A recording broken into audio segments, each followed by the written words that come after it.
Friends, over the past 7 years, you and I have had an ongoing discussion in the comments section of these episodes.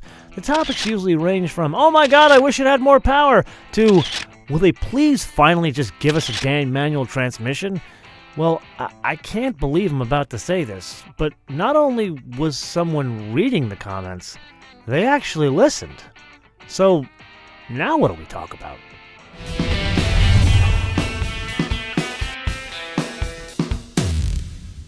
So an interesting thing happens when you have a lot of cool stuff just lying around. Your mind, it begins to wander. And that recently happened to Nissan. You see, they have the Juke, which has a 1.6 liter, 4-cylinder, direct injected gasoline turbocharged engine. And then they have this, the Sentra. And they began to scratch their head and said, what happens if we pilfer that engine and throw it in here?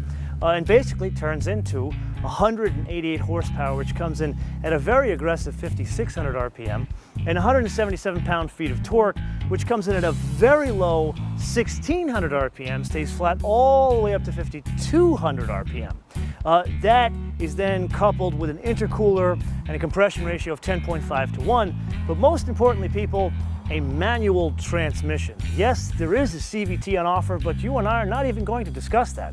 So, how does all of this, basically the surgery, translate out to the road? People, I feel you and I have been incredibly patient. We've waited far too long for this equation from not the usual suspects. So, this isn't a situation where you and I have earned an opportunity or a license. People, we've earned the right. Shall we?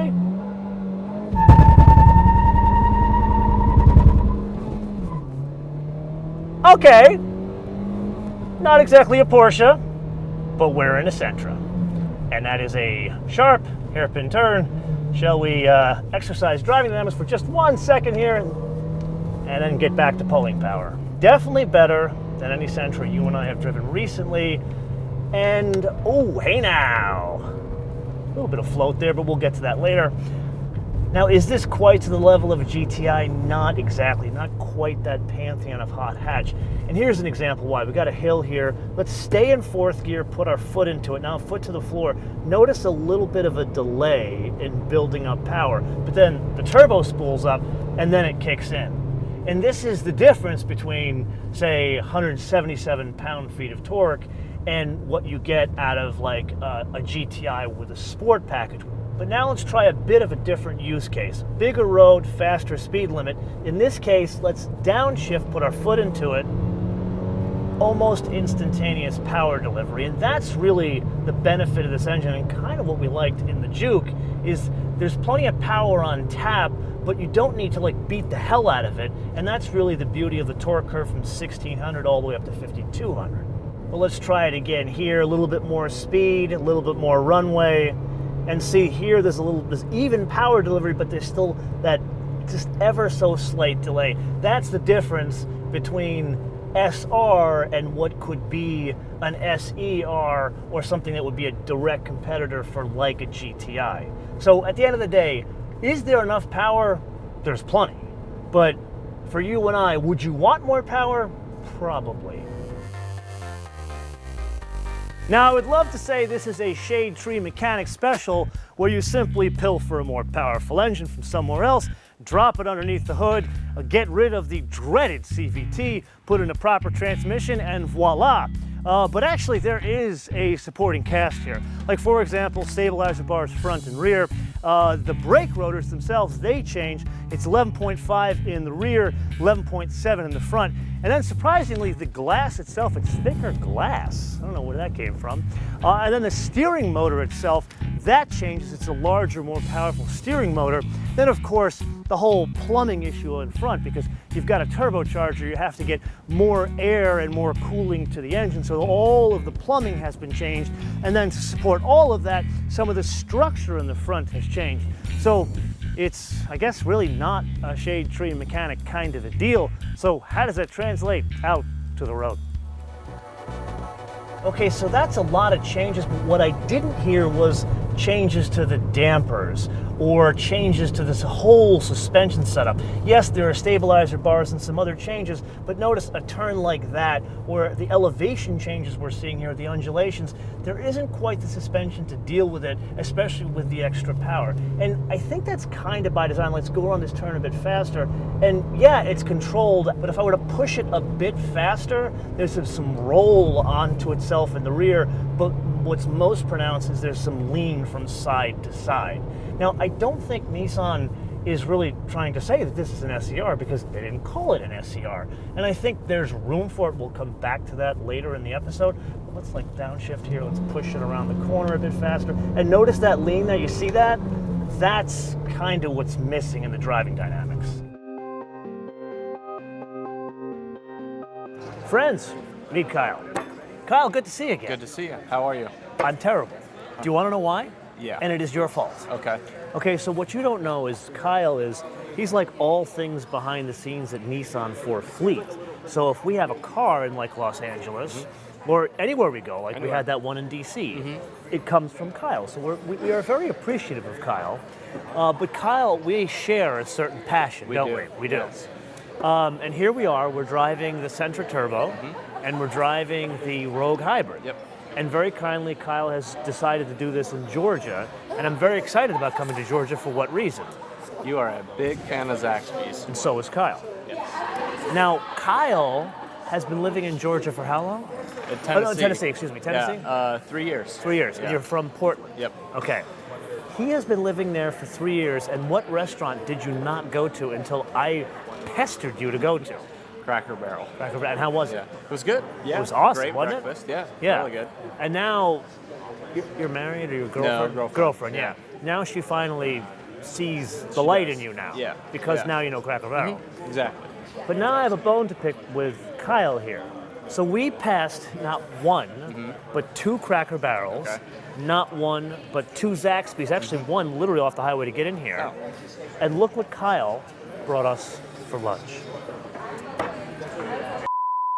And like magic, we're in a completely different car, but we're here for a very specific reason. This, a Rogue with a CVT.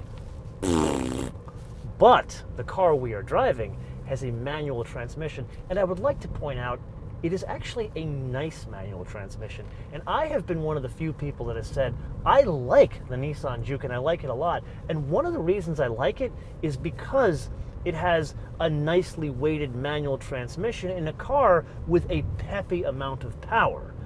The same kind of now holds true for the SR Turbo. Anyway, back to the SR Turbo. You know I always love a little extra power, especially when it involves a manual transmission, but I'm also a sucker for a good story. And the episode that's coming up just after this one, well, There's that you part. may need this. Yeah, thanks. We're gonna tell you a little bit of a story.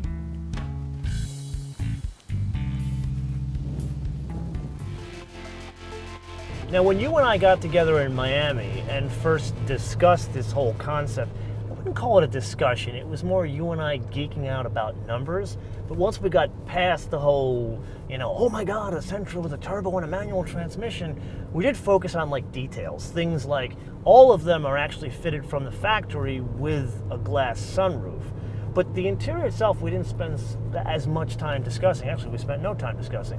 And it's very much standard SR. There are a couple little bit, just teeny changes. Like all of them are fitted in a high spec. And just as an aside, every one of them on this trip, like these are the first cars to roll off the assembly line. Like I saw serial number 0001. Now this one is not as fancy as that. This is 0005 that we are driving here. So something tells me this will not be a collector's item because the serial number is very high. But a couple of points of suggestion here. Like this is genuinely a pleasant place to be. It's got a lot of high spec kind of stuff in it. Like heated seats, it's got a leather wrapped steering wheel, some bits here like infotainment bits here, but it's not like a super duper luxury car and it's not trying to be. Like it's missing like Apple CarPlay, it's missing electric seats, and I wouldn't expect that in a car like this. But there are some things, like there's an old saying. Do you guys remember Felix Holst, who used to be the chief designer of Hot Wheels? He had this great saying at one of our Inside the MotoMan studio episodes, and that design doesn't really cost anything. And here's an instance where it generally works. Actually, the design of the interior is nice, but some color and trim help is really needed. Like, okay, the black here is fine. If you want to do like this metallic black thing here, I'm not mad at you. But how about, like, let's break it up with some different colors of the seats, or maybe not like a blah gray headliner, even though there is a nice fabric on the headliner and the visors, which is a nice touch. I guess what I'm trying to say is maybe borrow a page out of like the old Mopar Ralph Gilles book, in that if you're going to put a fancy engine in the car, why don't you change some of the colors and maybe come up with fancy color names? Maybe that's a bonus question for you guys. If they came up with fancy colors on the interior, what should they call them? So in summary, what do we got?